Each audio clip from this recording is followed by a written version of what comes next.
পরিষেবা নিশ্চিতে কাল থেকে অভিযান, কল ড্রপে সর্বোচ্চ ক্ষতি প্রদানের নির্দেশ প্রতিমন্ত্রীর। এসএসসি ও সমমান পরীক্ষা শুরু, বন্যার কারণে সিলেট বোর্ডে ৮ জুলাই পর্যন্ত স্থগিত। এবং চাপের মুখে জো বাইডেন, সরে দাঁড়ানোর দাবি দলীয় নেতাদের, বাড়ছে আর্থিক ঝুঁকি।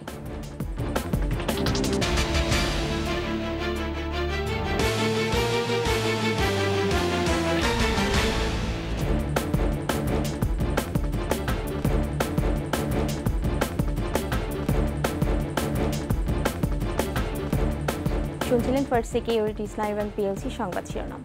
আমন্ত্রণ দুপুর ২টার ২১ সংবাদে আপনাদের সাথে আছি মহিমা পলি। দর্শক, ২১ টেলিভিশনের সংবাদ একই সাথে সরাসরি দেখতে পাবেন আমাদের ফেসবুক পেজ www.facebook.com/21 অনলাইনে। সংবাদে আরও থাকছে টি-20 বিশ্বকাপে চমকের ছড়াছড়ি, নজর কেড়েছেন আফগানরা, দাপট দেখালো যুক্তরাষ্ট্র।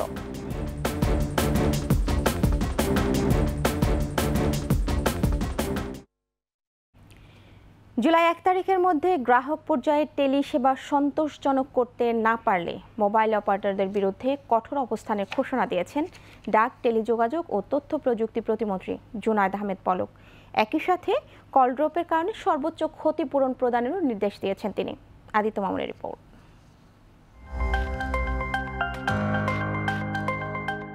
গেল কিছুদিন ধরেই মোবাইল অপারেটরদের টেলিসেবা সন্তোষজনক নয় এমন তথ্য উঠে এসেছে বিটিআরসির জরিপে।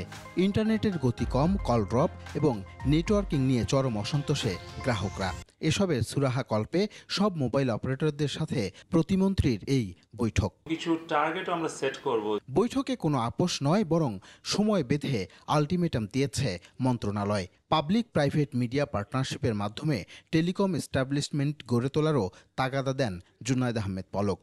আগামী ৬ মাসের মধ্যে এই যে কল ড্রপ, এটা আসলে যতই স্ট্যাটিস্টিক্স আমাকে গ্রামীণ ফোন, রবি, বাংলালিংক কিংবা টেলিটক দিক না কেন, যতক্ষণ না পর্যন্ত আমি গ্রাহক পর্যায় থেকে এবং আমাদের সাংবাদিক বন্ধুদের কাছ থেকে আমি একটা উল্লেখযোগ্য উন্নয়নের চিত্র না পাবো বা তাদের রিয়াকশন না পাবো, ততক্ষণ পর্যন্ত কিন্তু শুধুমাত্র কাগজে কলমে বা ডিজিটাল প্রেজেন্টেশনে আমি কিন্তু ব্যক্তিগতভাবে সন্তুষ্ট হব না।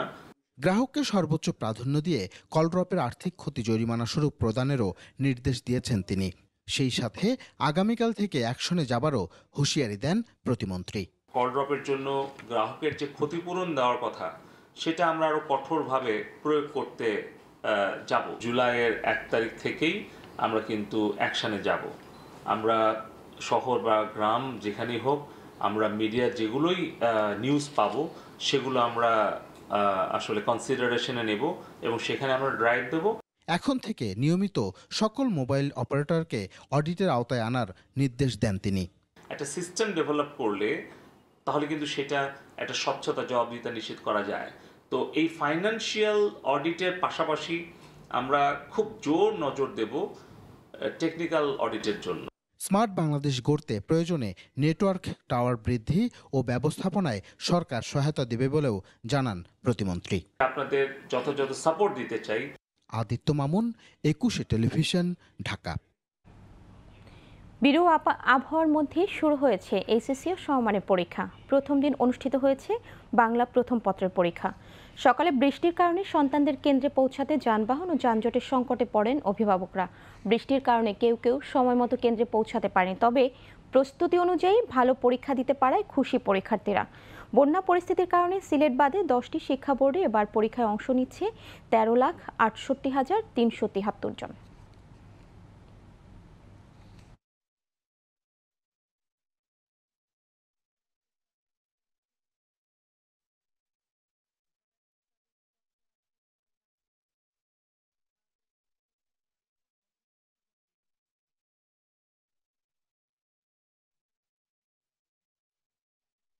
খুব ভালো পরীক্ষা দিয়েছি আলহামদুলিল্লাহ। আমাদের এখানকার সিদ্ধেশ্বরী কলেজে যে টিচাররা ছিলেন তারা খুবই আন্তরিকতার সাথে আমাদেরকে গাইড দিয়েছেন। সৃজনশীলটা যদি বলি যে সৃজনশীল মোটামুটি আগের চেয়ে ভালো গেছে, কিন্তু সৃজনশীল বেশি খারাপ হয়নি, আবার বেশি ভালো হয়নি। আসার সময় বৃষ্টি ছিল, তো আসার সময় ছাতাও মানতেছিল না, এমন অবস্থায় গাড়ি পাচ্ছিলাম না রাস্তায়। এনজিও কর্মী কৃষকের কাছে কৃষি ঋণ পৌঁছাতে ব্যাংকিং ব্যবস্থার টাকা বিতরণ করার কথা জানিয়েছে বাংলাদেশ ব্যাংক। কৃষি বিতরণে ঋণ বিতরণে জমির দলিল কিছুটা জটিলতা তৈরি করে জানিয়ে সমস্যা সমাধানেরও আশ্বাস কেন্দ্রীয় ব্যাংকের। রিপোর্ট তৌহিদুর রহমানের। কৃষিতে প্রত্যক্ষ ও পরোক্ষভাবে নির্ভরশীল দেশের 40%-রও বেশি মানুষ। স্বাধীনতার পর থেকে এ পর্যন্ত উদ্ভাবিত হয়েছে 1000 জাত ও 1400 উন্নত কৃষি প্রযুক্তি। ফলে সে সময়কার 7.5 কোটি মানুষের স্থলে এখন 18 কোটি মানুষ হলেও খাদ্যে অনেকটা স্বয়ংসম্পন্ন। বিশ্বে ধান ও সবজি উৎপাদনে তৃতীয়, মাছ ও চা উৎপাদনে চতুর্থ, পাট উৎপাদনে দ্বিতীয় বাংলাদেশ।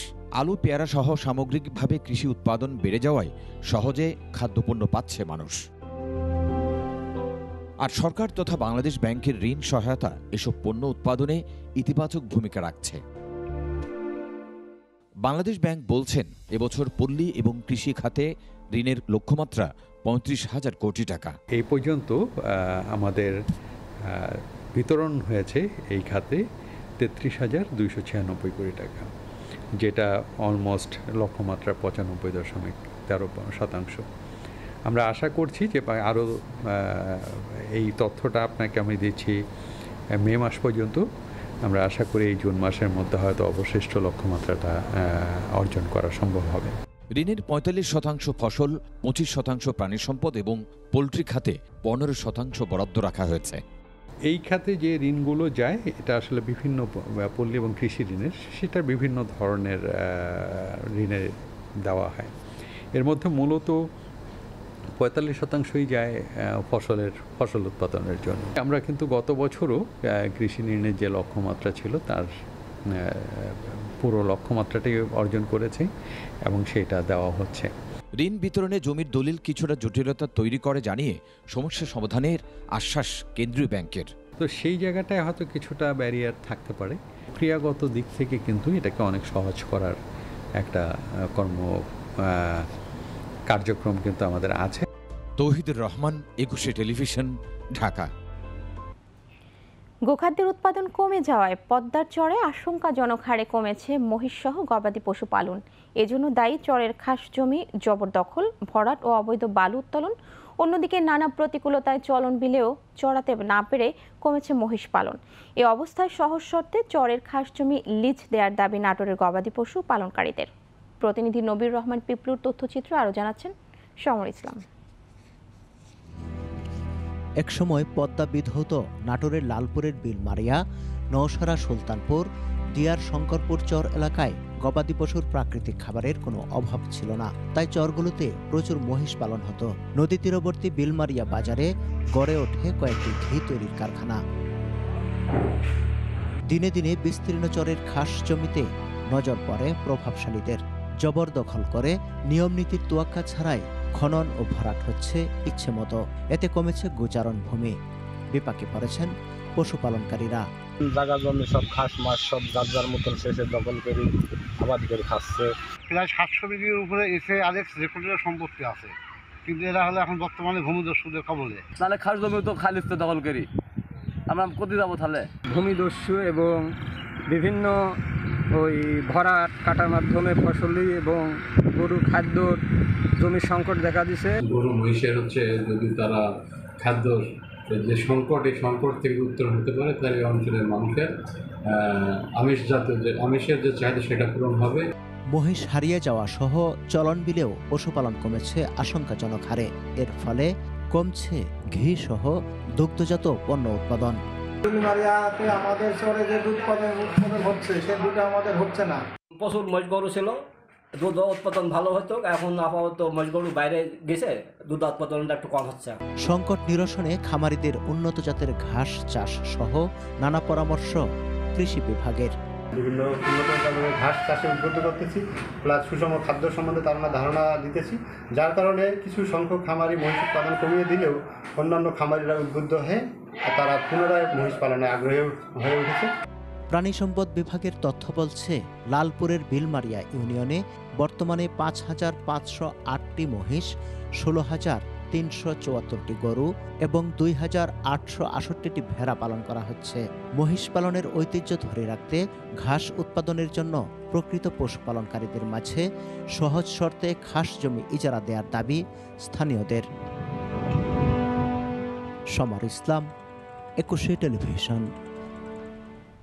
শেষ করছি দুপুর 2:21 সংবাদ। যাবার আগে ফার্স্ট সিকিউরিটি ইসলামী ব্যাংক পিএলসি সংবাদ শিরোনামগুলো জানাবো আরও একবার। টেলিসেবা নিশ্চিতে কাল থেকে অভিযান, কল ড্রপের সর্বোচ্চ ক্ষতি প্রদানের নির্দেশ প্রতিমন্ত্রীর।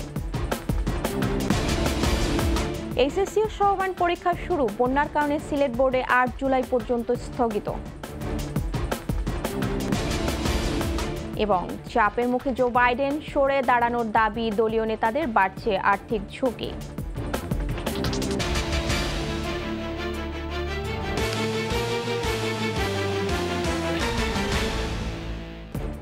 সর্বশেষ খবর জানতে ডায়াল করুন 2021 নম্বরে, আর ভিজিট করুন 21stv.com এই ওয়েবসাইটে। এছাড়া ফেসবুকে ভিজিট করতে পারেন facebook.com/2124 অনলাইনে। এতক্ষণ সাথে থাকার জন্য ধন্যবাদ। আমাদের পরের সংবাদ সন্ধ্যা 6টায় 21 দেশের সংবাদ দেখার আমন্ত্রণ রইল। 21 সাথেই থাকুন।